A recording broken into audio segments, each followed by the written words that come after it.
Hello, everyone.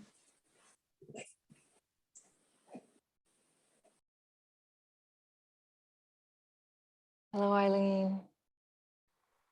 Hi, everybody.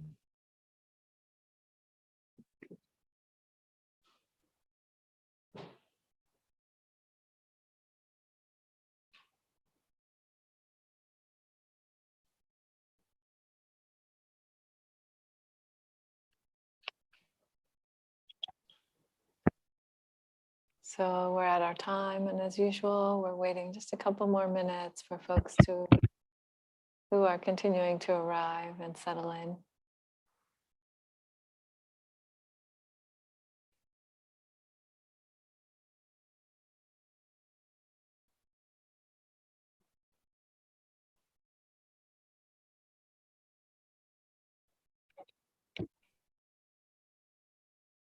Hi, Chris. Welcome.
Welcome again, everyone.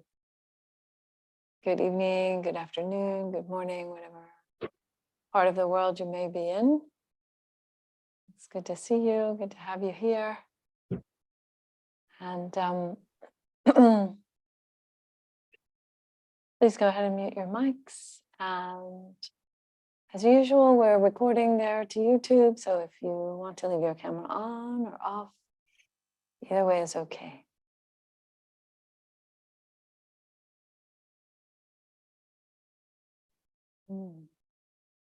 And so this being Tuesday tune-in, we're going to follow the usual program in about 25 minutes or so of sitting, guided meditation. And then I'll give a Dhamma talk and we'll have some time for questions at the end there, ending by 8 o'clock Eastern. And for this evening, I think might be nice to just do simple breath meditation.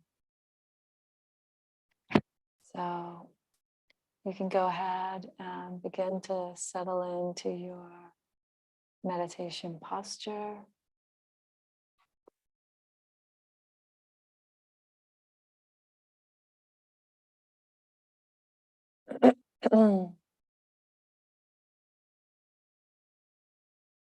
Sometimes helpful just to move the body, rocking or turning the head, just to loosen up any tension or any tendency to lean toward the computer.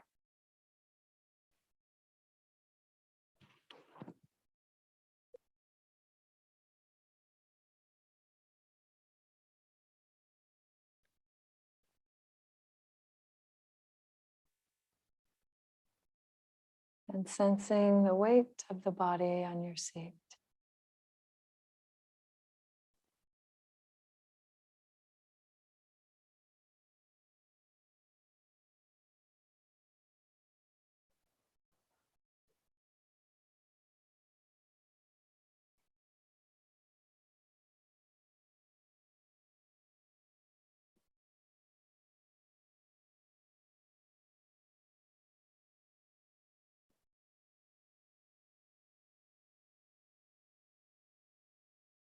allowing the belly to relax, soften, and settle even a bit further.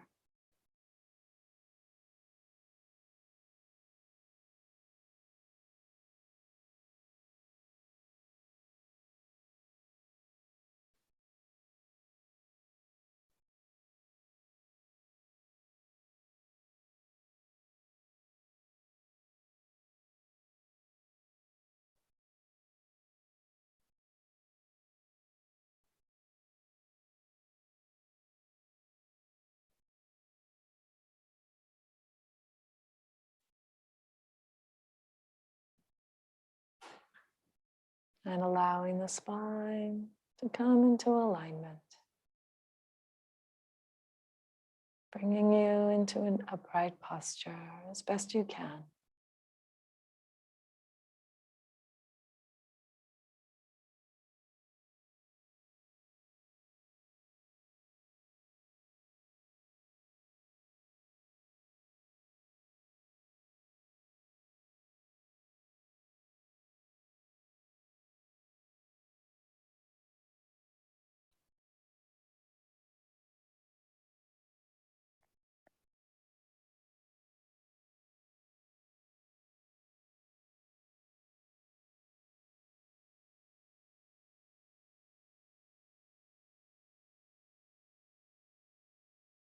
And allowing all the muscles of the chest and the back to also soften and relax.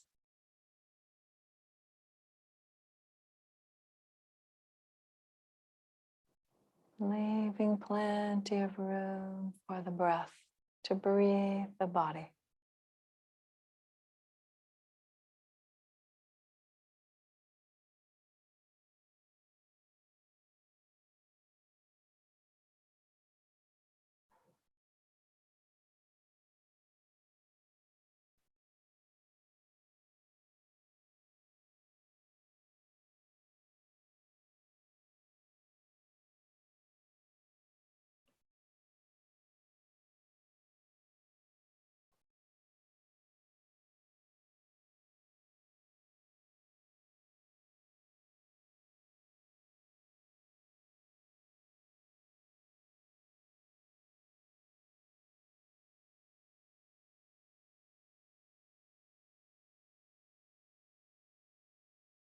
Perhaps, perhaps finding some place in the body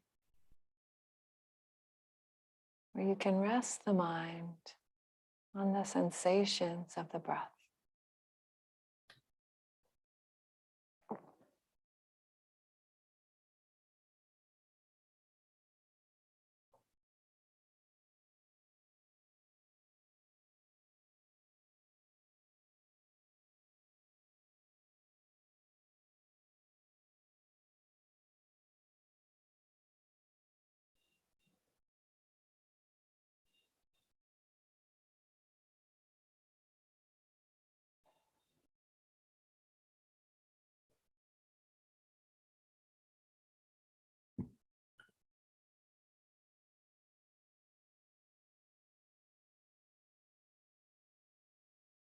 Allowing all thoughts to recede into the background.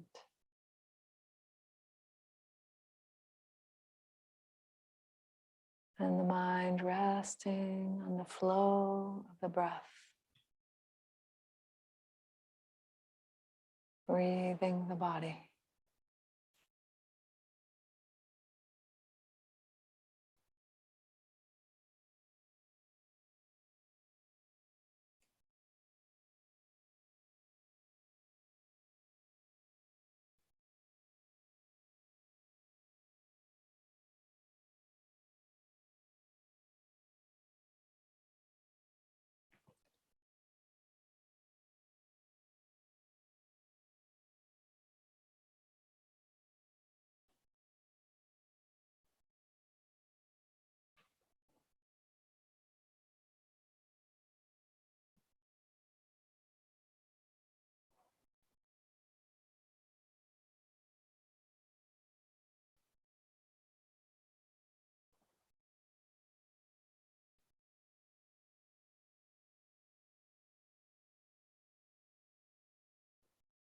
And in particular, as you're resting the mind on the breath,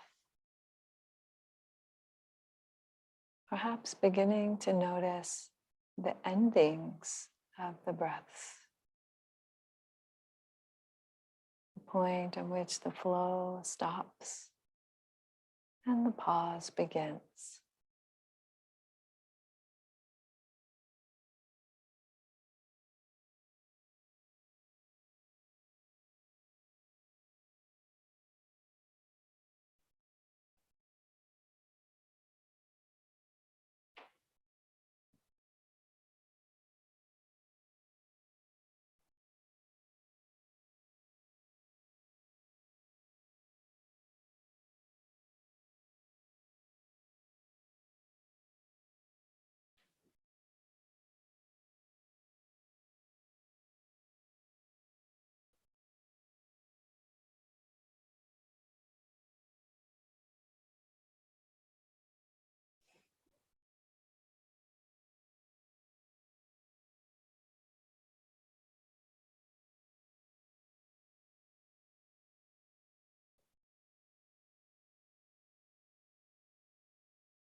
No need to control the breath in any way. Just observing and receiving the sensations.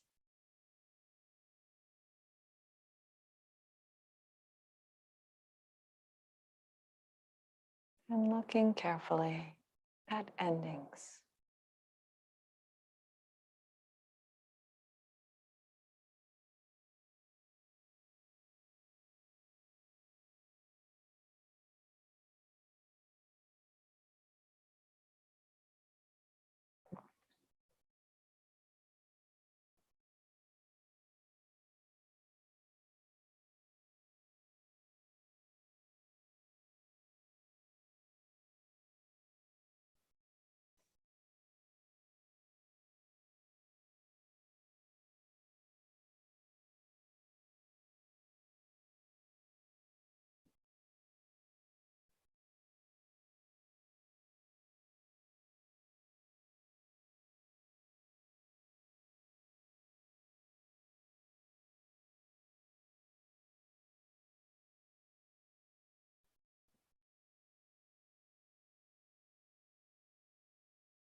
Returning again and again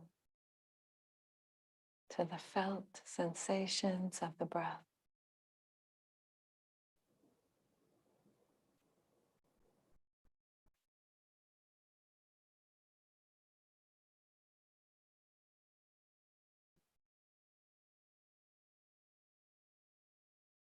And enjoying having nothing else to do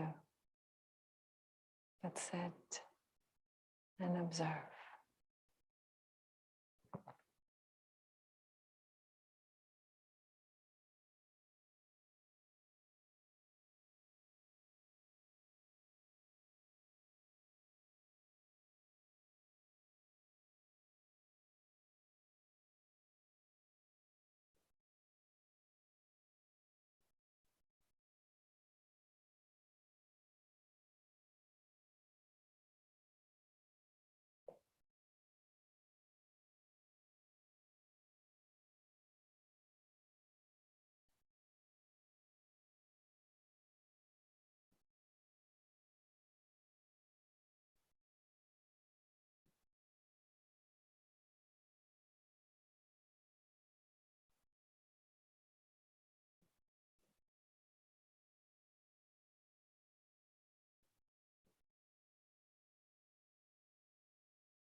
Noticing any changes to the rhythm of the breath.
And now opening the attention to the whole body.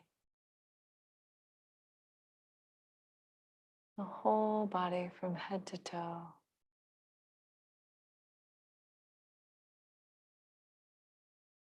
Still aware of the breath, breathing the body.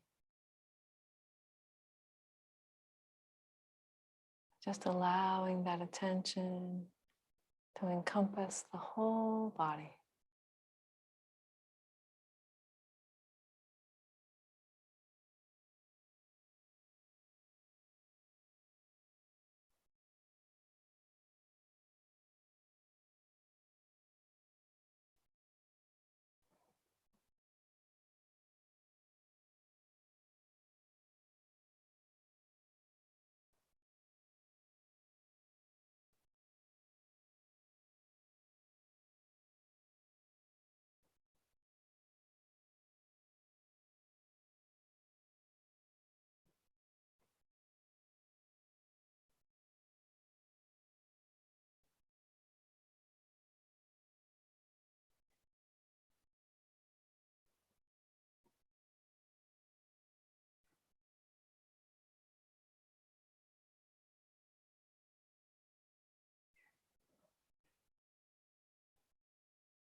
Allowing the body to become very still and relaxed.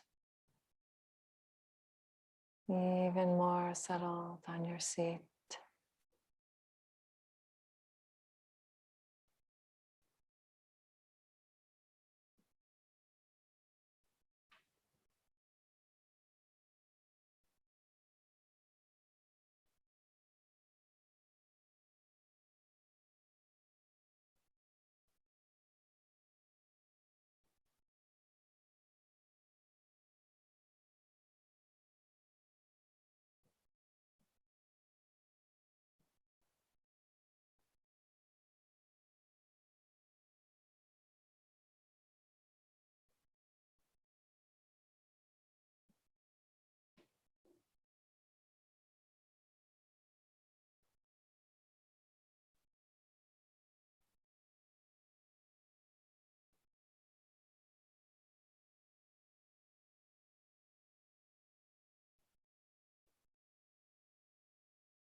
Beautiful. So we'll move directly into the Dhamma talk for this evening. And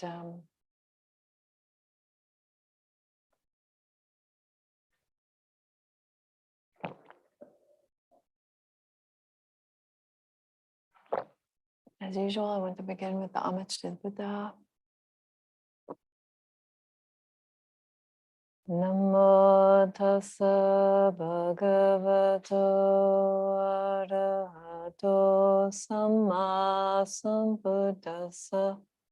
Namo tassa bhagavato arahato samma sambuddhassa.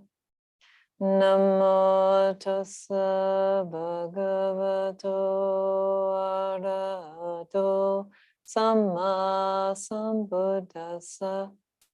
Buddhang dhammang sanghang namasami.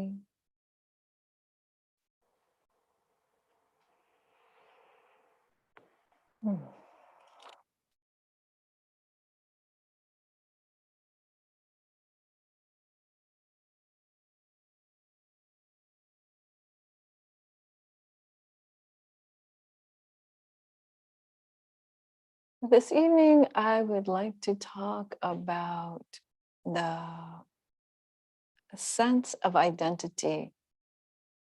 How is it that the sense of identity arises? How is it that it is seen through, seen clearly for what it actually is?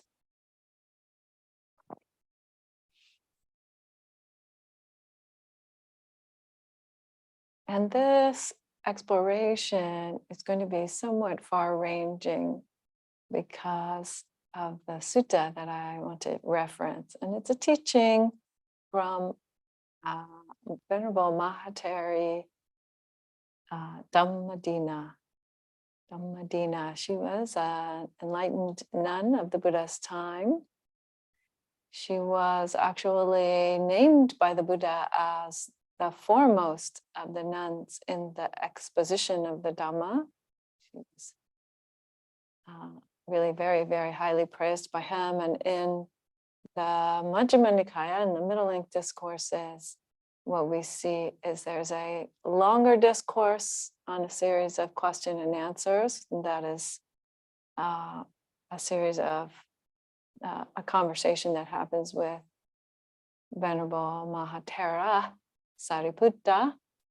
And that's what he was known for on the monk side. And then there is the shorter discourse of question and answer with Ayya Dhammadina. And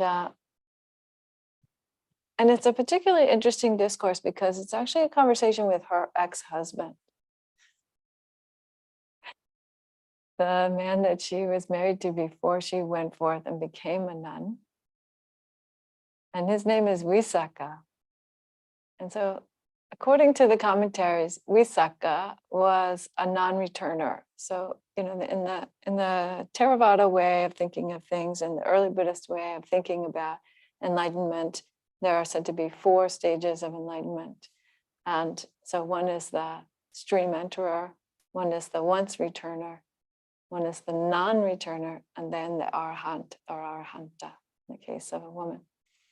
And so she was an arahant, but he was a non-returner. So he was one level below her, or so the commentaries say. And it's a very interesting, it's a very wide-ranging conversation, a very interesting conversation, in part because it attempts to address this particular question of identity in a conversation between 2 people whose identities have changed dramatically in the course of their relationship. So that's the backdrop that we have for this story. And it's quite interesting. And, some of you may recall that I mentioned Ayya Dhammadina last week. So the last 2 weeks, I have been talking about the 7 factors of awakening, starting 2 weeks ago with the factor of mindfulness and the stimulating factors, the energizing factors. And then last week we talked about the soothing or the tranquilizing, serene factors. And it's not necessarily to know all that for what we're going to talk about tonight, but she did come up in part because of something that she said about concentration. So I'll share that tonight because I didn't have the reference handy last week.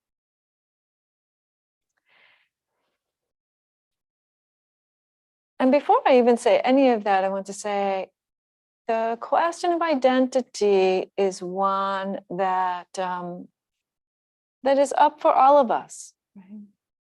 Right? If any of you have kids or you remember your own childhood, you remember that there was some way in which you started to consciously define who you were. Right? Maybe that was about how you dress or what you did with your hair or who you hung out with or what you did for a living or what kind of car you drive or what neighborhood you live in, right? All of these things. So and there are many, many other ways to think about identity also, right? Skin color, sexual orientation, gender, lots and lots of different ways that are very much up for discussion, exploration, and some learning in our culture these days.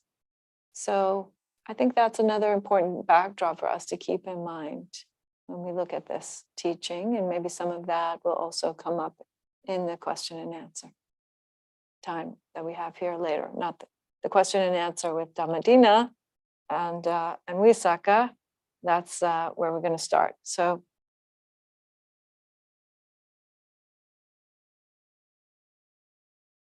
he starts right away with this question. So it says, the layman Visakha, her ex-husband, went to see the nun Dhammadina. So, and bowed and sat down, went to one side and said, they speak of this thing called identity. What is this? What is this? And so now I also want to say, it's a middle-length discourse, means it's longer than what I'm going to have time to get into a lot of detail about tonight, but I'm going to try to touch on most of the major themes of the sutta. And she says, as is typical, I think, in terms of the early Buddhist teachings, starting right away with the Buddha's first teaching, in fact, the Dhammacakkappavattana, the turning of the wheel of Dhamma, she responds and says, the Buddha said that these 5 aggregates of clinging are identity, these clinging aggregates. And so what are the aggregates? The aggregates is a shorthand for the body and 4 different aspects of the mind. Okay. And we can get into a little bit more of that as we go along. But it's a shorthand for the whole of human experience, you could say. Although there are ways that sankhara in particular, which is the 4th of the 5 aggregates, is a word that is used to represent other things as well. And again, that's going to come up here, but body and mind, you could say, grasping of body and mind is identity. And he says, good, ma'am. So right away, you notice that there is a tone about this conversation, right? Like this is going to be the 20 questions and the motivations behind the questions. It's hard to tell sometimes, but nonetheless, there is something that will be revealed here that he can learn. So, and that they can actually share it together, interestingly. So he says, well, what's the origin of identity? And she says, this craving. Craving is the origin of identity. And then what is the cessation of identity? And the cessation of identity is the fading away and cessation of that very same craving. And then what is the practice that leads to the cessation of identity? And she says, the Noble Eightfold Path. So this might sound familiar to some of you. This is the 4 Noble Truths expressed as the cessation of identity in lieu of the cessation of suffering. So right away, we're equating kind of subtly the presence of this clinging identity, this clinging to the aggregates as suffering, which is one of the ways, in fact, this is one of the definitions of suffering, again, referring back to even that first discourse.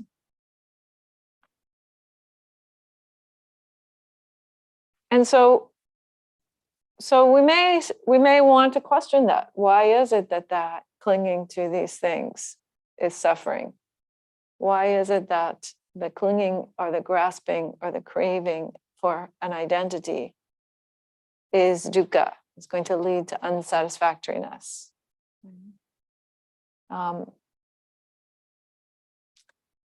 But before that, he says, is the craving, is the grasping or the clinging the same thing as the 5 aggregates, or is it a different thing than the 5 aggregates? So is the clinging the same thing as body or mind, or is it different? And so she says, well, no, the clinging is definitely not the same thing as the 5 aggregates, as body and mind taken as a whole. It's one part of the aggregates. It's a particular kind of sankhara, a particular kind of mental formation. Craving is. So it's just one piece, actually, of the mental experience, the mental continuum, if you will. And it's not identical with, so it can't be identical to the whole 5 aggregates, the whole of our physical and mental experience, but it's also not independent of that. It's rolled up in there. Right? That clinging, that grasping is rolled up in there. That's part of what makes it so sticky and pernicious, right? That it's all rolled up in there. So she talks about, he asks, well, how does identity come about at all?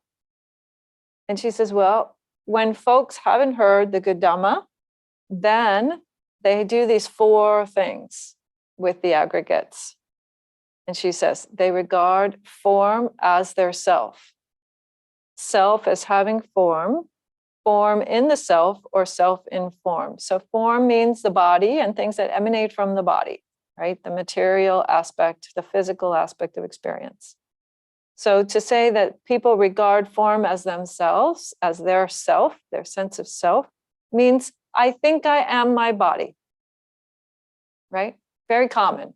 In fact, I remember when I was in Japan, I was having a practice discussion. I was having a practice encounter with Seke Harada Roshi, my root teacher and my ordination master. And he asked me, I sat down and I said, I didn't have a question. And so, that means that he's going to ask me one. And so he asked me the question, where is your true self? Or what is your true self? I forget which one he asked. But anyway, and I immediately started to raise my hand and put it here, like this. This is my true self. And then I thought, no, that's not it, right?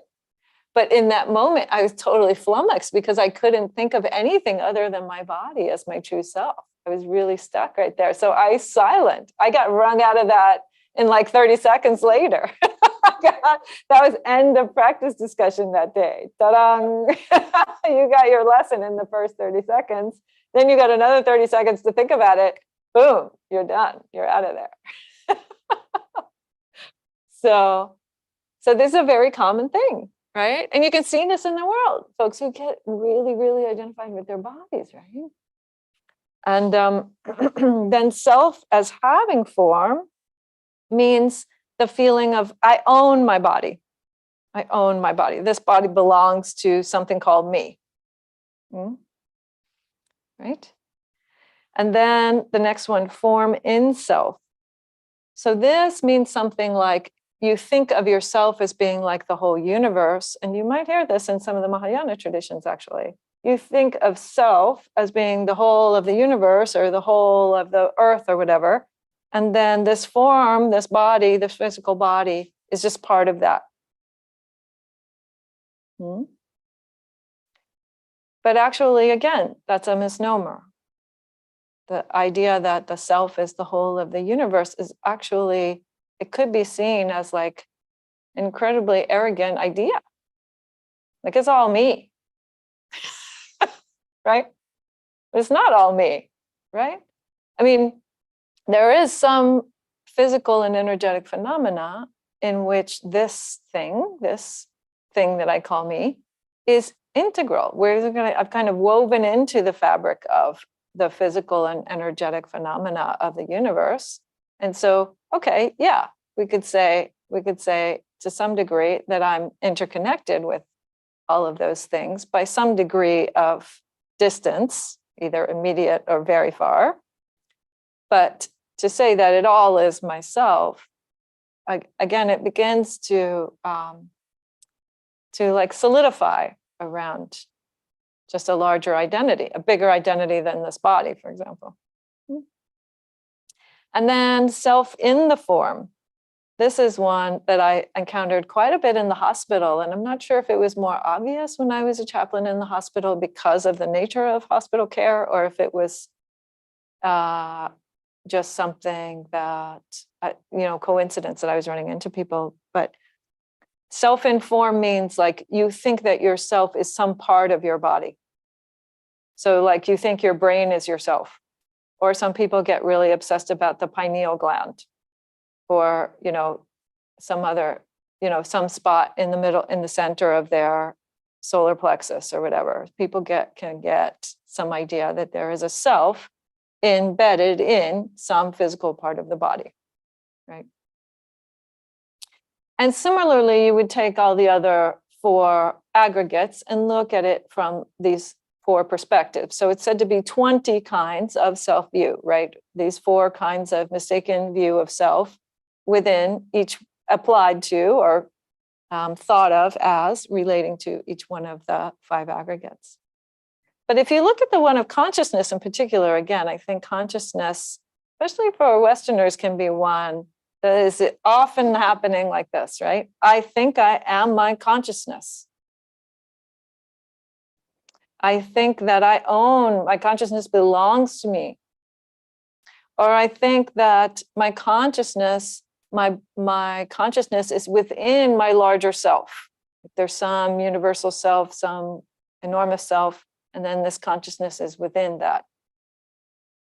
Or I think that my consciousness is with it, that myself is within my consciousness. That my consciousness is actually greater than this idea of self that I have. That's still, right, just giving yourself a bigger pond to play in, so to speak. So there are all these ways in which we can be grasping at each one of the aspects of the physical and mental continuum and thinking about it in ways that are positing a self. And there are these very old metaphors for this, and I just want to share a couple of them just so you could hear it, because to me I found it quite interesting. So it says,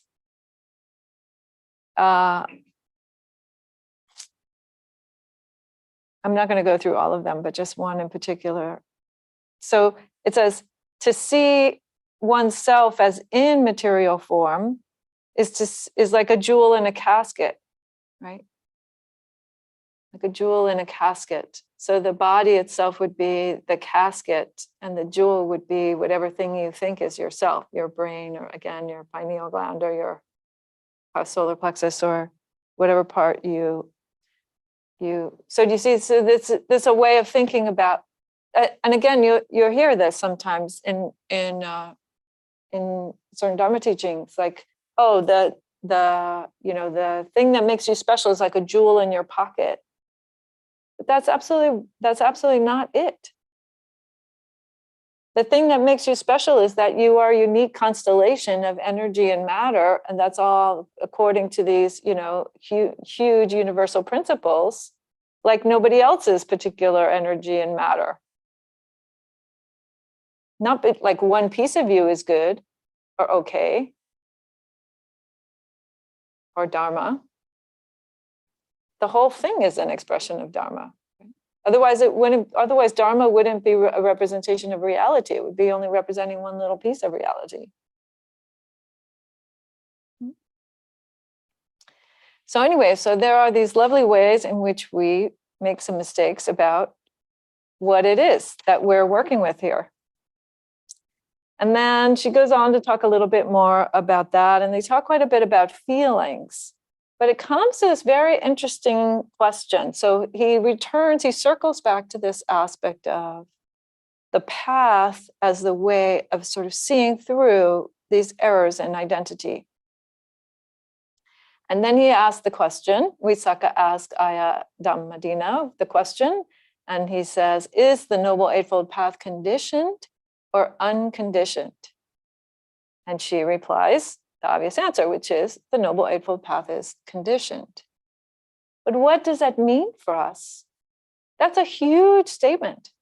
The Noble Eightfold Path is conditioned. It means what? It means that we have the capacity to put the conditions in place to walk the path. It is not something that is outside of our conditioned experience as human beings, our experience as human beings who are subject to the causes and conditions that are right here in our lives. It is conditioned.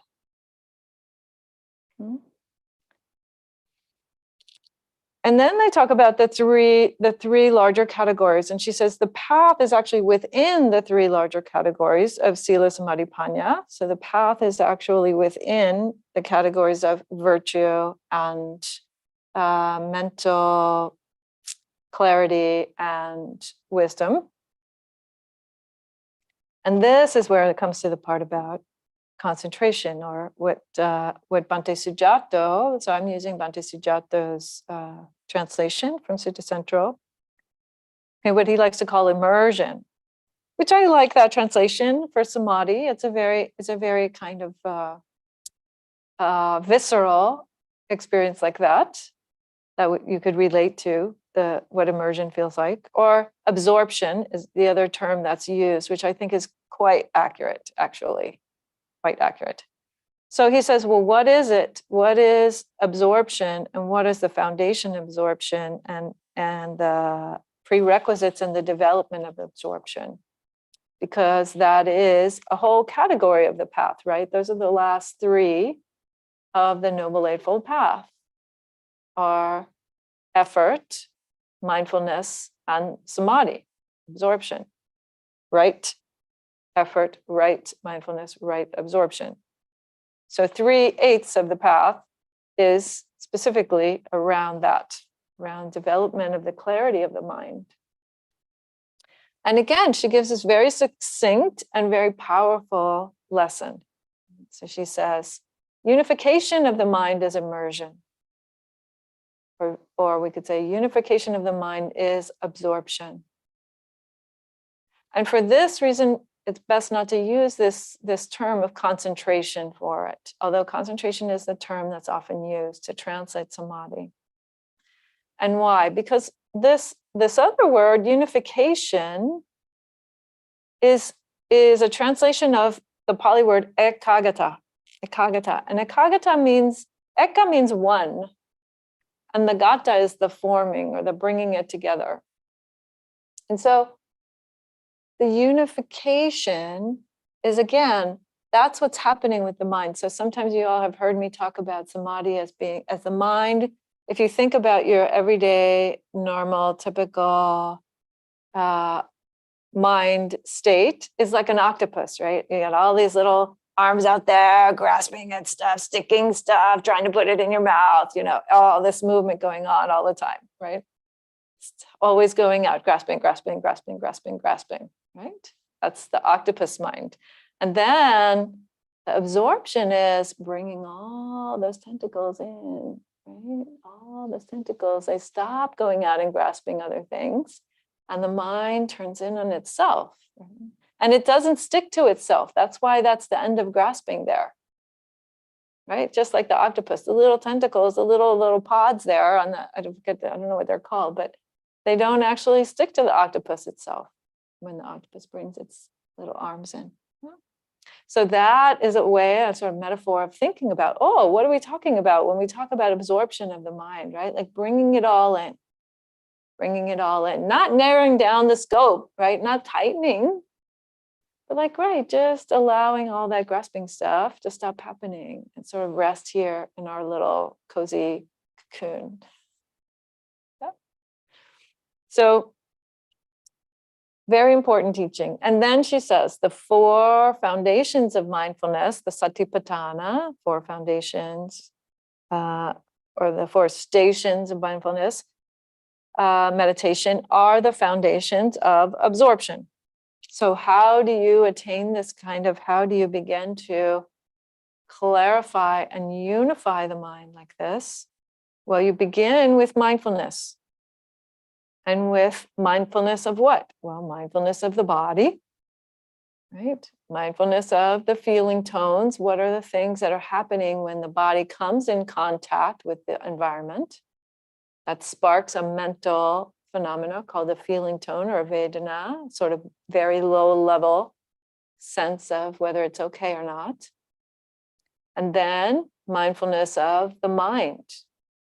The broader qualities of the mind, you could say. Is the mind filled with greed? Is the mind filled with delusion? Is the mind spacious? Is it cluttered? All of these ways of looking at what is the sort of broader qualities of the mind.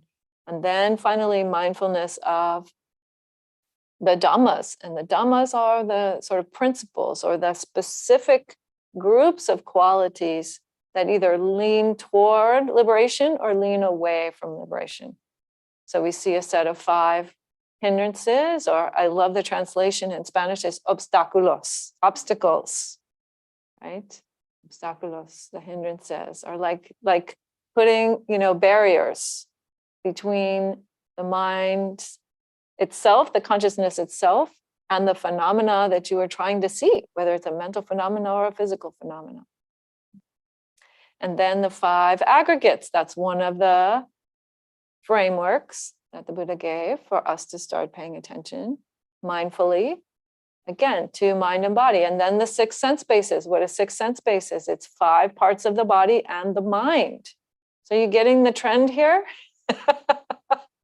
That's the trend, the body and the mind, and the way that those 2 are interacting with the greater external environment and with the inner world. And over again, we have lots of different frameworks for how do we study this? How do we begin to learn this? Same thing with the 7 factors, right? The 7 factors, you look at them, you can look at them internally, you can look at them externally. 7 factors of awakening. And the same thing with the Noble Eightfold Path. So the Noble Eightfold Path is the last, or actually 4 Noble Truths is the last of the big frameworks that are given in the Satipatthana. And we started with the 4 Noble Truths in the Sutta, so I'm not going to go over it again. But again, sort of looking at those mechanisms, those very, very present mechanisms. And then what is the prerequisite for that? What comes even before this kind of development of all these sorts of beautiful sorts of mindfulness and the sort of continuity of mindfulness that can come from that, the depths, the nuance, the diversity of mindfulness, is the 4 right efforts, which means what? Which means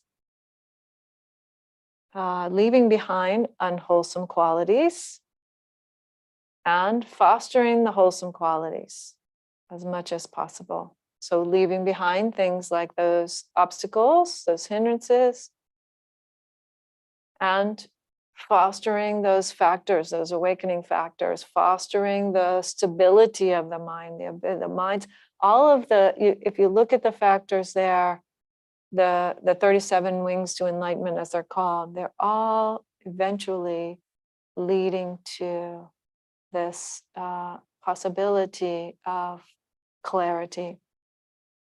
And I want to say something very, very broad about that, which is, we talk a lot in early Buddhism about purifying the mind, the purification of the mind, right? Letting those negative, unwholesome qualities, letting those defilements, letting those harmful underlying tendencies, all kinds of negative stuff, let all that go.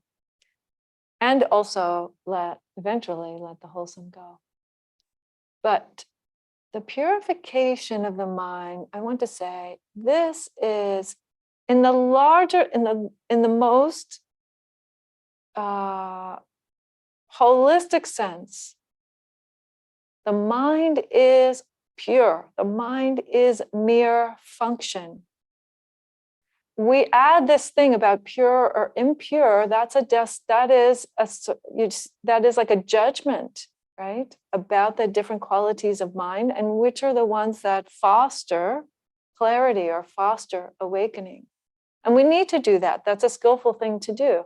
But to be clear, ultimately, when all that is let go, the mind itself is mere function. It does not have this kind of valence of pure and impure anymore. There isn't that. That is a human concept. There is the mere function itself. So some folks might say, right, that means that the mind is pure in itself. But again, you're just putting it in your box, right? So if you experience mind and you experience actually the relinquishment of mind, which this sutta will go to in a minute, you see that kind of discernment or division is a skillful means. It is an arbitrary thing that we as human beings do. Not arbitrary, but divisive thing that we do in order to use the tools as best we can. Find the right tools to use and use the tools as best we can, right? You say, oh, these things work. These qualities of mind, that's a helpful tool. This other one over here, maybe I put down that saw. Maybe I put down that saw of hatred. Let's put it down, right? Not use that tool. Okay, moving right along. Sorry, folks, it's a very long sutta, but anyway, we're getting there. Then they go through a long series of questions. If it were just 20, we'd be done by now, but it's many. And then they talk about the cessation of perception and feeling and extremely, extremely sublime, subtle meditation states in which he's basically like testing her whether she's experienced these things.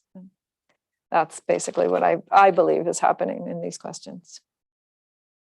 But finally, we come to something about the nature of these feeling tones that is very, very helpful in a practical way. Again, coming, down from the heights of like sublime, formless meditation states. He says, which of the tendencies underlie the three feeling tones? Right? So some of you may already know this. There are three feeling tones: pleasant, unpleasant, and neutral.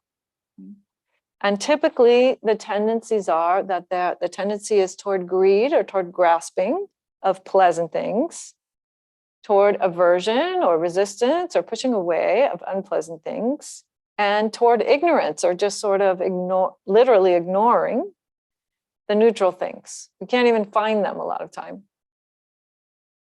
Yes, John, I'm happy to give you a web link to the sutta. But if you want to look it up, you can look up Middle Length Discourse number 44. Middle Length Discourse number 44. So she tells the three tendencies, and then, again, interestingly, he says, do these underlying tendencies always underlie these feelings? No, they do not. Right? So you cannot just push button say, this is a pleasant feeling, and therefore I always have greed for it. Some people feel guilty about pleasant feelings. They don't like pleasant feelings. They want to push pleasant feelings away. Right? Or the other way, you might say, oh, you cannot say generally as a complete statement, oh, I'm always resistant or always trying to get rid of unpleasant feelings. No. Actually, there may be some unpleasant feelings that you kind of grow to like, to be comfortable with. I think of, for example, for me, there's a certain kind of unpleasant feeling that can be at the beginning of a meditation that I feel like, oh, right, I recognize this. This is just kind of a common, comfortable thing. And I could just let it go. But it's like it's almost like a familiar ache in the body. And then this state of the ignorance or not. So the examples, though, that she gives, again, very, very helpful. So she says, for example, when one is in this first stage of absorption, which has joy, piti, rapture, and bliss, sukha, or good feeling in it, this helps actually a practitioner to give up greed, because there isn't greed within that state. So that's a very interesting instruction for us, right? That when you have pleasant feelings within the meditations, within the formal practice, that actually can help you temporarily abate states of greed, states that are unwholesome, states that are difficult, that tend to cloud the mind. Oh, so that's nice. So that's one of those ones where it's okay, right? It's okay if you want a little more.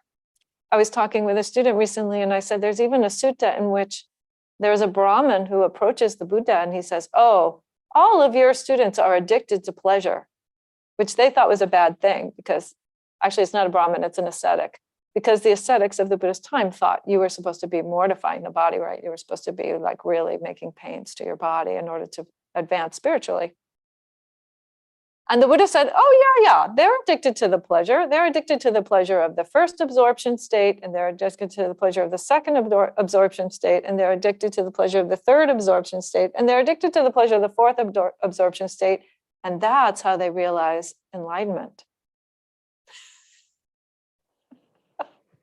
Like, right, it's okay. If you are grasping after good feelings in your meditation in a wholesome way, and like, yeah, I want to do this. I want to be on the cushion. I want to feel this joy, this piti that I know can come up if I am with it for a certain period of time. Great. No problem. Right? No problem. As long as you're present for the states that are there and you're not resisting states that are actually there. That's the problem that we get into, is that we're trying to ignore other things rather than saying, oh, right, there's this joy in my practice and I could just kind of lean into that. I could totally enjoy it. Enjoy the joy. Why not? Or, as I have said to some folks, she brings up the example of sadness due to longing for enlightenment or longing for progress on the path. And she says, this actually helps people give up aversion. So it's not the tool, it's not that the sadness is a tool for giving up the aversion, but that it's a motivation. Like, right, oh, right, I really want this. And I feel how much I want this. And therefore, I'm going to be motivated to try to do what I can to be on the path, to be fulfilling my highest aspirations as a human being.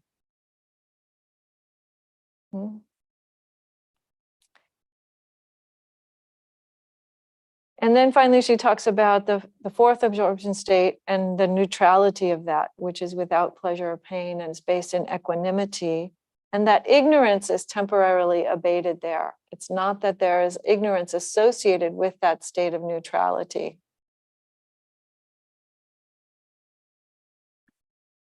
So you may or may not be able to practice absorption states in your meditation.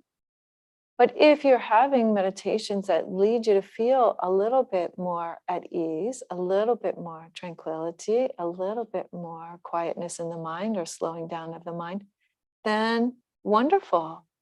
That actually can help you to see more clearly and dispel ignorance, the lack of understanding of your experience. Excuse me. So finally, I'm wrapping it up here.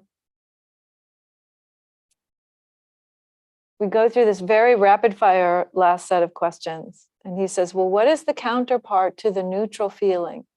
So they're talking about counterparts and not opposites necessarily, although it's close. And she says that the counterpart to neutral feeling is the ignorance, is that tendency that we have of wanting to ignore whatever's neutral most of the time, okay? And then he says, well, what's the counterpart of ignorance? Well, the counterpart of ignorance is knowledge. We come to know and see. We come to know and see. That is one of the most basic promises, you could say, of the Dhamma, the path of awakening. And he says, what is the counterpart of knowledge? And the counterpart of knowledge is freedom, vimutti, liberation, release.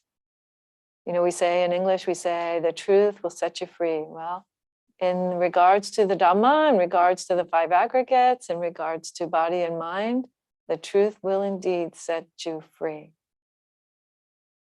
And then he says, well, what's the counterpart to freedom, to liberation?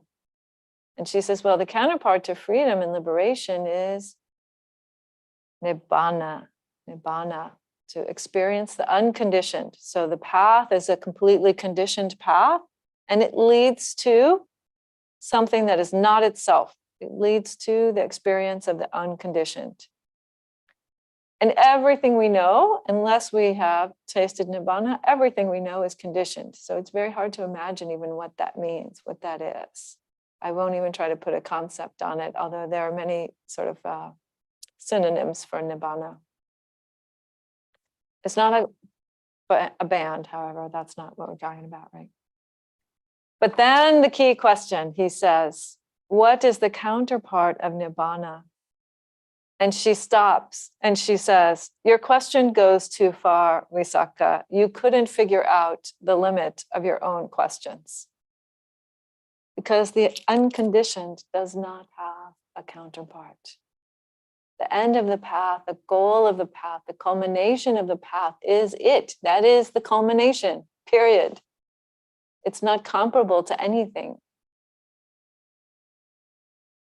So she says, go ask the Buddha, just in case you're unsure. So he does. He goes and asks the Buddha, and he tells the Buddha ostensibly the whole conversation. And the Buddha says, you know what? I would have taught it to you exactly the way she taught it to you.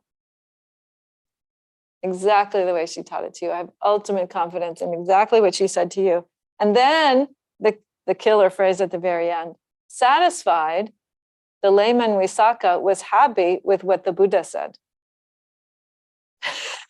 Not what she said, not the whole teaching that he got from her of the entirety of the path, verified by the Buddha. No.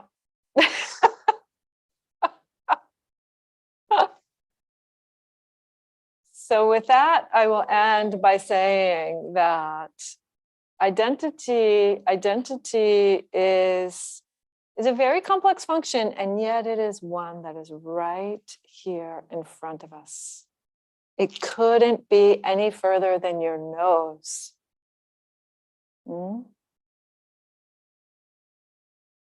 And my parting answer is, my parting phrase is also, please listen to the wise women in your life, Listen to the wise women in your life. And I'm not talking about myself. I'm saying listen to wise women, because there are plenty of them, historically and nowadays. Thank you so much.